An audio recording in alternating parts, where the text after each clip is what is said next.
여러분, 우리도 집 살 수 있습니다. 안녕하세요. 부동산 사기당했던 경입니다.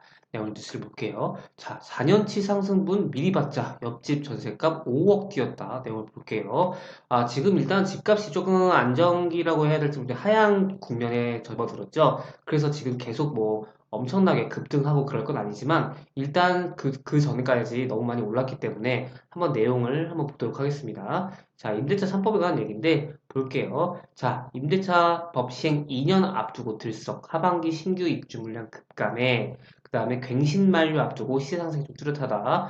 동작구 한 달 새 전세값이 1억이 뛰었다. 계약갱신 청구권에 따라서 5억 채가 나서 동일 평형인데 3중 가격 형성도 됐다고 합니다.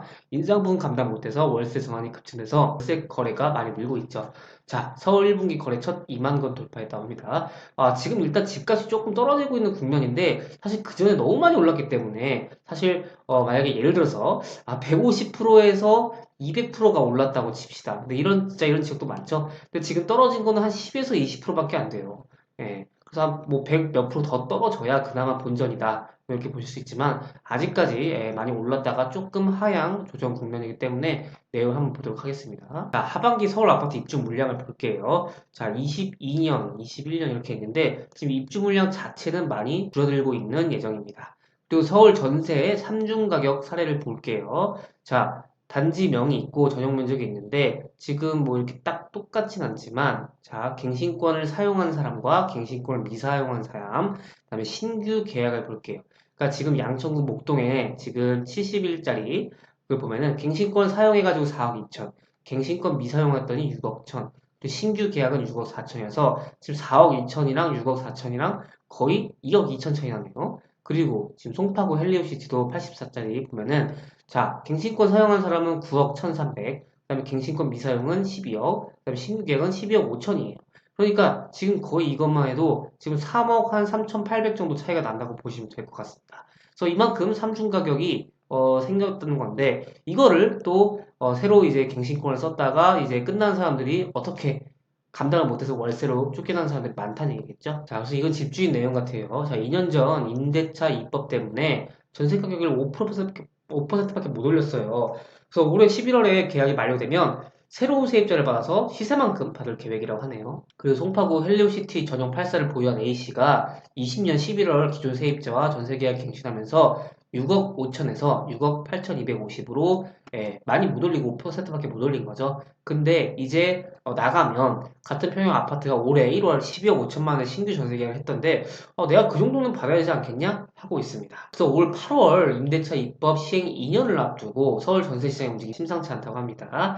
2년 전 도입된 임대차 입법 사실 임대차 3법이라고도 하죠. 여기서 어제 말씀드렸던 전월세 신고제, 전월세 상한제, 계약갱신 청구제, 그리고 플러스 전월세 신고제가 있어요. 그것까지 임대차 3법인데 그거까지 임대차 3법인데 여기서 이제 일단 입법만 얘기한 것 같아요. 자, 이거 시세를 제대로 반영하지 못했다는 집주인들이 이번에 집값을 받겠다면서 지금 벼르고 있다고 합니다. 그래서 동일한 평형인데 3중 가격이 형성되는 시장 왜곡도 조작가 되고 있어요. 그래서 지금 임대차 입법 도입 전 하루 5만 건을 웃돌던 서울 아파트 전세 매물은 3만 건에도 못 미치고 있고 보유세 부담 때문에 집주인들이 전세를 월세로 돌리는 경우도 크게 늘었다고 합니다. 이런 가운데 서울 전세시장에 안전핀 역할을 해온 신규 아파트 입주 물량마저 최저 수준으로 나타나서 지금 뭐 전세 대란이 걱정이 된다.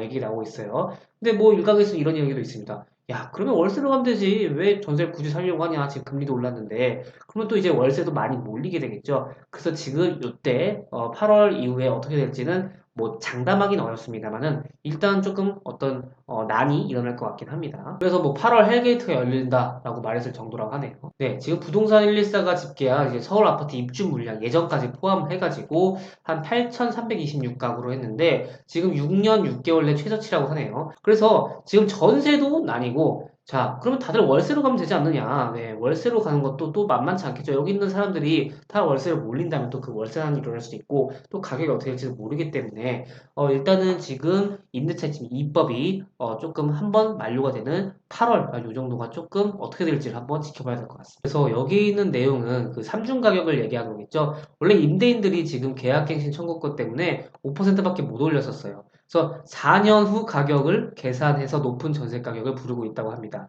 전세 대란 우려 속에 제일 걱정이 많은 이들은 2020년 8월 임대차 입법 시행 이후 한 차례 계약갱신 청구권을 사용하고 전세 보증금 상승률을 5%대로 막은 임차인들이에요. 그러니까 세입자들이죠. 한 번 써서 5% 올리고 2년 더 살았습니다. 그 다음에 문제라고 했죠. 그래서 이들 가운데 일부는 18년 하반기의 전세 가격, 그러니까 이때의 전세 가격으로 4년 동안 살았던 거죠. 버틸 수 있었는데 그동안 상승폭이 너무 컸기 때문에 어, 사실 월세로 가거나 뭐 할 수밖에 없겠죠. 왜냐면 그 근처 전세 시세가 말도 안 되게 올라갔기 때문이겠죠. 그래서 지금 어떤 세입자는 지난주 집주인이 문자로 부동산에 내놓기 전에 계약을 새로 맺을지 물어봤다고 합니다.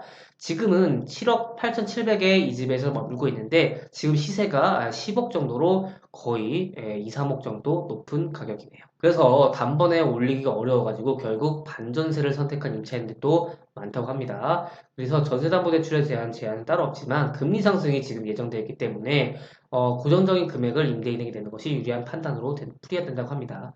그래서 지금 서울의 아파트 월세 거래량이 2만 1,091건으로 그래서 월세 거래량이 27.17% 늘어났다고 하네요. 자, 한편 임대차 입법으로 전세 시장이 좀 왜곡된 현상도 계속되고 있다고 합니다.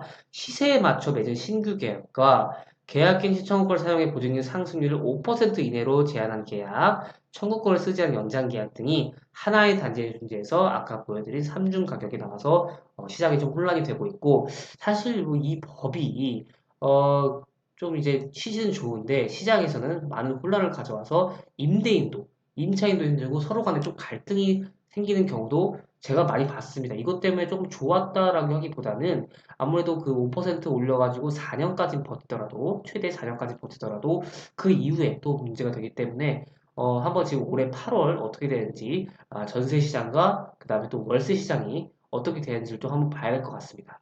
네, 오늘은 여기까지 진행하도록 하고요. 조금이라도 도움이 되셨다면 좋아요만 부탁드리겠습니다. 세상에 큰 힘이 됩니다. 그러면 다음 시간에 뵐게요. 여러분, 안녕!